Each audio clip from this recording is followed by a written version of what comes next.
तो ये उन दिनों की तस्वीरें हैं जब मैं 12th पास करके इनके यहाँ घूमने आई थी। वैसे हमारे फ्रेंडशिप को ना 2 साल बीत गए थे, तब मैं इनके यहाँ घूमने आई थी फर्स्ट बार। और इनके यहाँ आई ना तो हम लोग एक साथ घूमे फिरे तो हमारी रिश्ता और भी ज़्यादा गहरी हुई। मैं उनसे और वो मुझसे और भी ज़्यादा प्यार करने लग गए थे।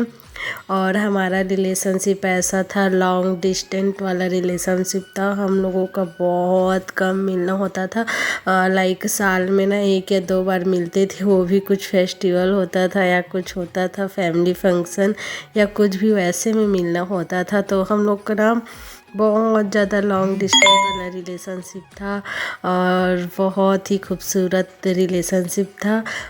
कभी मैं अपनी लव स्टोरी बताऊंगी तो उसमें डिटेल से बताऊंगी, अभी मैं शॉर्टकट में बताने वाली हूँ।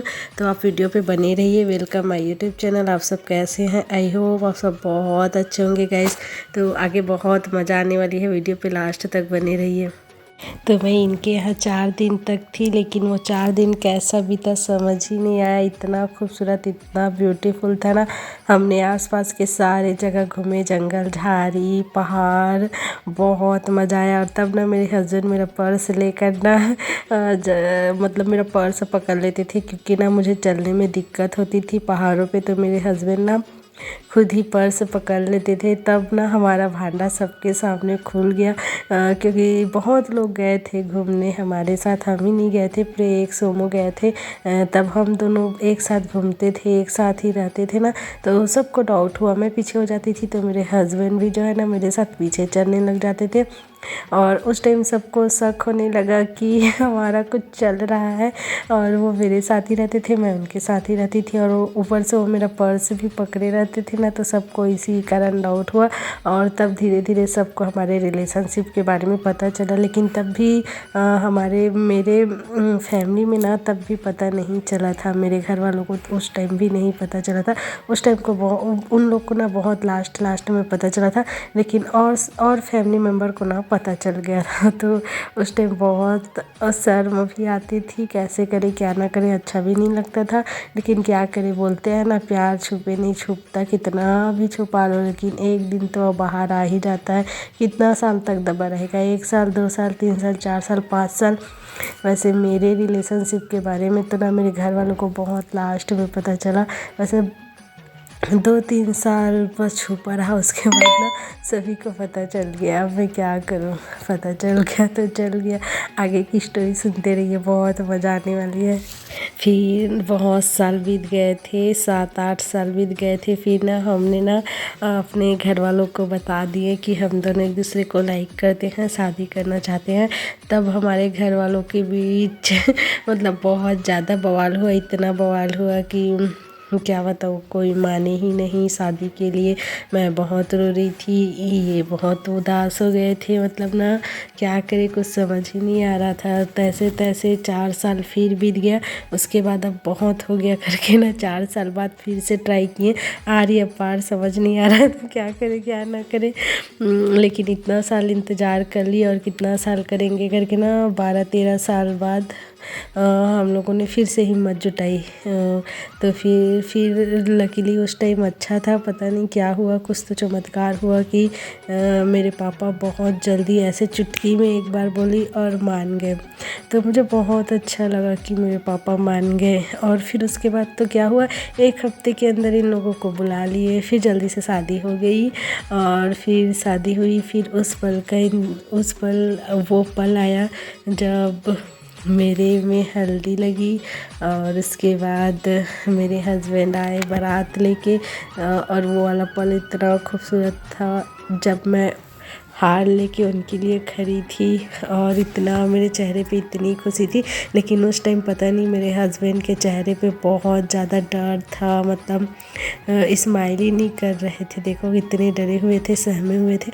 और मैं कितनी खुश थी, मुझे बहुत अच्छा फीलिंग हो रहा था। मतलब इस मोमेंट के लिए ना मैंने सालों इंतज़ार किए थे यार, सालों तरस गई थी। बहुत इमेजिन किया करती थी कि मेरी शादी ऐसी होगी वैसी होगी।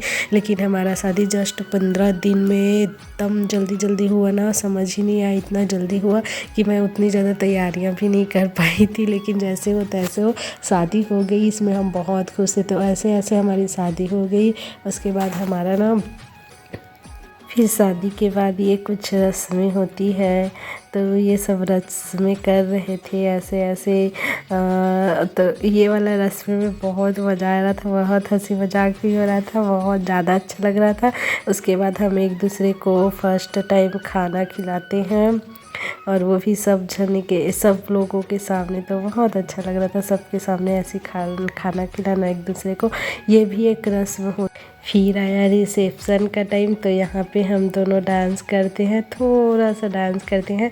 उसके बाद मेरे हस्बैंड मुझे ले जाते हैं, बहुत भीड़ था। तो उस टाइम जब उन्होंने ना मुझे ऐसे पकड़ के साइड करके ले जा रहे थे ना, बहुत अच्छा फीलिंग था देखना। इतना भीड़ में ना वो मेरे को प्रोटेक्ट करते हुए साइड से ले जाते हैं। तो ये वाला पल ना मैं लाइफ में कभी नहीं भूलूंगी, बहुत खूबसूरत एहसास था। देखो इस तरह से भीड़ से वो मुझे ले जा रहे थे, तो बहुत प्यारा एहसास था। क्या बताऊँ, वाह, ऐसा लग रहा था कि इस मोमेंट को ना मैं काश मेरी शादी का वीडियो होता तो मुझे बहुत अच्छा लगता। लेकिन हम वीडियो नहीं बनवा पाए क्योंकि इतना जल्दी जल्दी हुआ ना।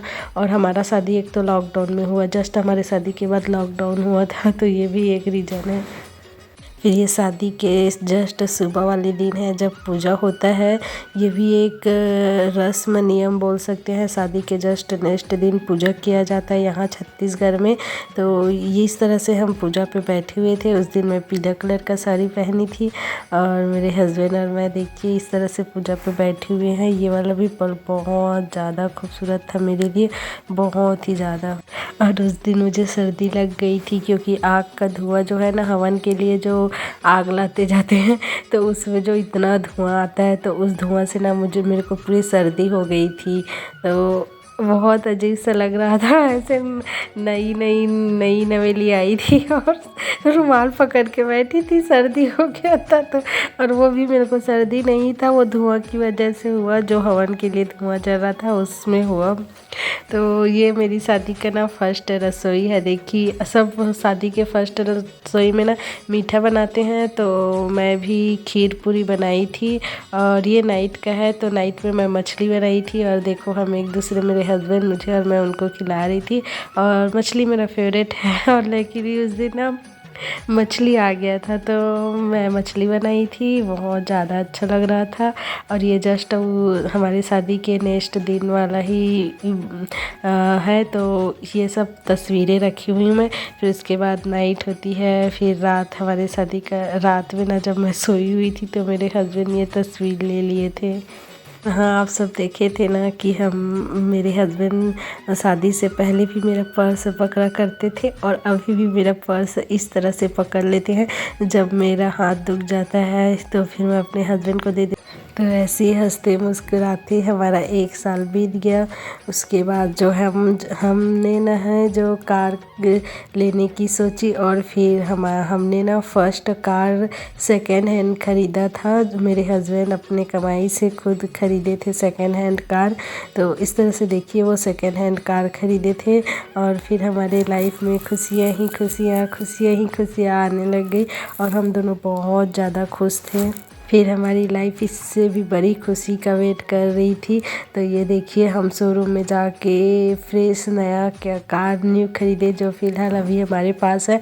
हम उसी में आते जाते हैं। तो हमारे लाइफ में ना ये 2 साल 3 साल इतना ज़्यादा खुशियाँ लाई ना, ये सब मेरे साईं जी के कारण हुए, मेरे माँ पापा के कारण हुए, मेरे हस्बैंड जी के कारण हुए। और इन सब में ना मैं सबसे ज़्यादा क्रेडिट तो मेरे माँ पापा, मेरे हस्बैंड जी और साईं बाबा जी को देती हूँ, क्योंकि उनकी वजह से मेरी लाइफ में इतनी ज़्यादा खुशियाँ आई। भगवान इस खुशी को बनाए रखे, और हमेशा ऐसी हम हंसते खेलते मुस्कुराते रहें। Bye bye guys.